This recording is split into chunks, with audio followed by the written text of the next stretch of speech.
సింగనగర్ ప్రాంతంలో మరోసారి వరద అనేది కొంచెంగా పెరుగుతున్న పరిస్థితి కూడా కనిపిస్తూ ఉంది. కొంతమంది నా నివాసాల వాళ్ళు బయటికి వస్తున్న పరిస్థితి కూడా కనిపిస్తూ ఉంది. కొంతమంది ఉన్నారు, వాళ్ళతో కూడా మాట్లాడదాం. ఎలా ఉందమ్మా, లోపల ఎలా ఉంది పరిస్థితి?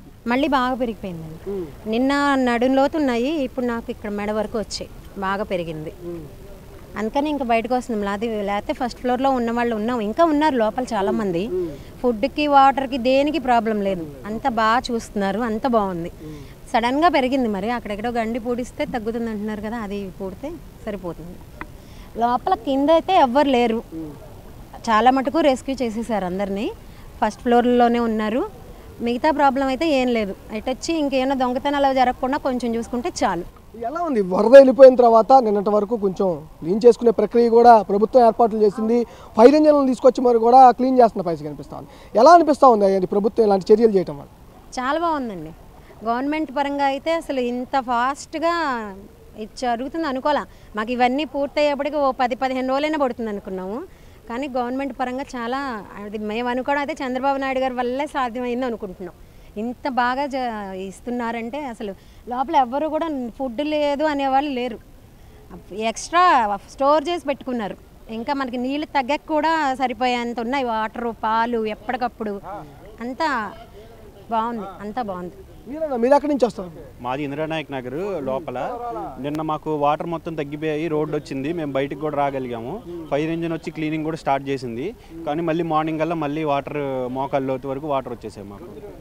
ఎలా ఉన్నాయి ఏర్పాట్లు? ప్రభుత్వం చర్యలు చేస్తూ ఉంది. గ్రౌండ్ లెవెల్ ఎలా ఉంది? అసలు గ్రౌండ్ లెవెల్ అంతా బాగుంది. ఎక్కడికక్కడ ట్రాక్టర్లు కాస్త వాటర్ తగ్గినా కూడా లోపలికి వచ్చారు. మున్సిపల్ వాటర్ ట్యాంకర్స్ వస్తున్నాయి, అన్నీ వస్తున్నాయి. మాకు ప్రాబ్లం ఏమీ లేవు. ఎక్కడికక్కడ వాటర్, ఫుడ్ అన్నీ ఇస్తున్నారు.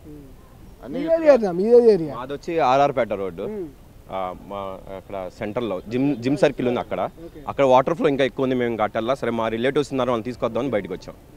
ఎలా ఉంది? వరద ప్రభావం అనేది నిన్నటి వరకు కూడా కొంచెం తగ్గింది, కానీ ఇవాళ కొంచెం పెరుగుతున్న పరిస్థితి కనిపిస్తూ ఉంది. ఈ సిచ్యువేషన్ అసలు ఈ సింగనగర్ ప్రాంతంలో ఎలా ఉంది? పర్లేదు, ఇప్పుడు ఫ్లో పెరిగింది అంటే బుడమేర ఒకటి ఇంకోటి క్లోజ్ చేస్తే ఆటోమేటిక్ తగ్గుతుంది అంటారు. గవర్నమెంట్ కూడా అక్కడగా మేము చూస్తున్నాం వీడియోస్, వాళ్ళు చేస్తే కష్టపడుతున్నారు. అక్కడ మినిస్టర్స్ కానీ చంద్రబాబు నాయుడు గారు కానీ చాలా బాగా కష్టపడుతున్నారు. వాళ్ళు చేసే సపోర్ట్, ఈ మాత్రం సపోర్ట్ ఐ థింక్ ఎవరు చేయలేరు. ఇంత ఫ్రాక్షన్ ఆఫ్ డేస్లో పవర్ రెజ్యూమ్ చేయడం కానీ, ఫుడ్ ఎంత ఫుడ్ వచ్చిందంటే మాకు తెలిసి మేము హెలికాప్టర్ ద్వారా తీసుకున్న ఫుడ్ కానీ, ఎన్డీఆర్ఎఫ్ వాళ్ళు వచ్చిన ఫుడ్ కానీ, వాటర్ సప్లై అయితే అసలు అన్లిమిటెడ్. ఒక్కరికి ఇవ్వను అని లేదు, ఎన్ని ప్యాకెట్స్ కావాలి, ఎంత వేస్ట్ అన్నా చేసుకోండి పర్లేదు, మళ్ళీ రెజ్యూమ్ మళ్ళీ ఇస్తున్నారు. బాగుందండి. అంటే ఈ మాత్రం చేయడం అనేది చాలా కష్టం, బట్ ఇక్కడ ఎమ్మెల్యే మాత్రం స్పందించి అది మాత్రం మేము చెప్పగలం. ఆయన కొంచెం మాకు బాధాకరం మాట.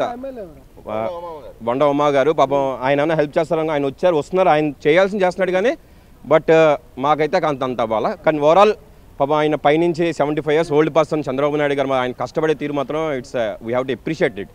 ఆ వయసులో నాకు తెలిసి ఎవరు మంచం మీద ఉంటారు, కానీ అంత యంగ్గా పనిచేయడం కానీ, వాటర్ జనాలకు వచ్చిందా లేదా, మిడ్ నైట్స్ రావటం కాదు, కానీ ఇక్కడ కూడా వచ్చారు. మిడ్ నైట్ 2 o'clock ఈ ఏరియాలో కూడా వచ్చి, మా ఏరియాలో కూడా వచ్చారు ఆయన. నిన్న చంద్రబాబు గారికి ఒక రైలు ప్రమాదం కూడా తప్పిన పరిస్థితి కనిపిస్తుంది.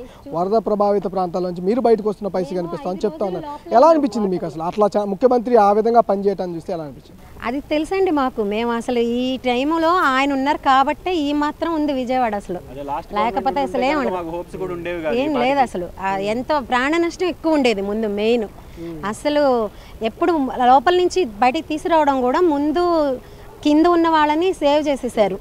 పైన ఉన్న వాళ్ళందరికీ ధైర్యం చెప్పారు. మాకు వచ్చి అందరూ వచ్చి చెప్పారు, ఇంత తక్కువ నష్టంతో ఈ వితిన్ 3-4 రోజుల్లోనే చాలా వరకు పవర్ కానీ అంతా మళ్ళీ చేశారు. అసలు చంద్రబాబు గారు ఒక్కడి వల్లే ఆయనకి ఏ ప్రమాదం తప్పదండి. ఇంతకన్నా ఎక్కువ ప్రమాదమే అలిపిరిలో తప్పింది. ఆయనకి వెంకటేశ్వర ఆశీస్సులు ఉంటాయి, ఏం పర్వాలేదు. ప్రధానంగా చంద్రబాబు నాయుడు కానీ అధికార యంత్రాంగం కానీ ఏ విధంగా పనిచేస్తుందో సింగనగర్ ప్రాంతంలో కూడా ఇక్కడున్న కొంతమంది బాధితులు చెబుతున్న పరిస్థితి కూడా కనిపిస్తూ ఉంది. చాలా శక్తికి మించి పని అయితే అక్కడ అధికార యంత్రాంగం, పై స్థాయిలో ఉన్న ముఖ్యమంత్రి కానీ, ఆ చుట్టూ ఉన్న మంత్రులు కానీ చేస్తున్న పరిస్థితి ఉందంటూ కూడా కొంతమంది వాళ్ళ ఆనందాన్ని వ్యక్తపరుస్తూ ఉన్నారు. ఎందుకంటే వరద ప్రభావిత ప్రాంతాల్లో గత ప్రభుత్వం అయితే ఇదే సమయంలో ఉంటే పూర్తిగా నిర్లక్ష్యం చేసేదనేది వాళ్ళ మాటల్లో తెలుపుతున్న పరిస్థితి అయితే కనిపిస్తూ ఉంది. సురేష్తో మలికైనా big TV Vijayawada. For more videos like this, subscribe Big TV channel.